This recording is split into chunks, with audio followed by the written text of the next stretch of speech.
വീട്ടിൽ ചെടിച്ചട്ടിയിൽ നട്ടിട്ടുള്ള ഒരു കറിവേപ്പ് ചെടിയാണ് ഇതുപോലെ ഇല നിറഞ്ഞ് നിൽക്കുന്നത് കേട്ടോ. അപ്പോൾ ഒരു നുള്ളു മതി, നമുക്ക് പറിച്ചാൽ പോലും തീരാത്ത ഇല നിറയാനും കറിവേപ്പ് ചെടീൻ്റെ മുരടിപ്പ് മാറാനൊക്കെ നമുക്കൊരു മാസത്തിൽ ഒരു തവണയെങ്കിലും കൊടുത്തു നോക്കിയാൽ നല്ലൊരു റിസൾട്ട് ആയിരിക്കും കേട്ടോ. അപ്പോൾ നമ്മുടെയൊക്കെ വീട്ടിൽ കറിവേപ്പ് മരം ഉണ്ടെങ്കിൽ ഇതൊന്ന് ട്രൈ ചെയ്യുകയാണെങ്കിൽ നല്ലതാണ്. ഒന്നുമല്ല, നമ്മുടെ മുട്ടത്തോട് ഇതുപോലെ എടുത്തൊന്ന് പൊടിച്ചെടുക്കാം കേട്ടോ.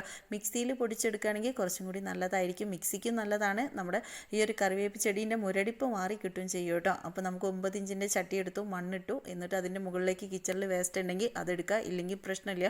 ഈ ഒരു മുട്ടത്തോട് മാത്രമായാലും മതി കേട്ടോ. മുട്ടത്തോട് ഇട്ട് കൊടുത്ത് അതിൻ്റെ മുകളിലേക്ക് കുറച്ച് മണ്ണിട്ടിട്ട് നമ്മുടെ കറിവേപ്പ് ചെടി ഇതുപോലൊന്ന് നട്ട് വെച്ച് കൊടുക്കുക. എന്നിട്ട് വീണ്ടും കുറച്ചും കൂടി മണ്ണിട്ടിട്ട് അതിൻ്റെ മുകളിൽ കുറച്ച് ഇലയിട്ട് പൊതയിട്ട് നനച്ച് കൊടുക്കുക കേട്ടോ. അപ്പോൾ 10 ദിവസം തണലിൽ വെക്കുക. അത് കഴിഞ്ഞിട്ട് അത്യാവശ്യം നല്ല വെയിൽ കിട്ടുന്ന ഭാഗത്ത് വേണം കറിവേപ്പ് ചെടി വെച്ച് കൊടുക്കാം. വീഡിയോ ഒക്കെ ചാനലിൽ ഇട്ടിട്ടുണ്ട്. ചാനലൊന്ന് സബ്സ്ക്രൈബ് ചെയ്ത് സപ്പോർട്ട് ചെയ്യാനൊന്നും മറന്നു പോരുത് കേട്ടോ.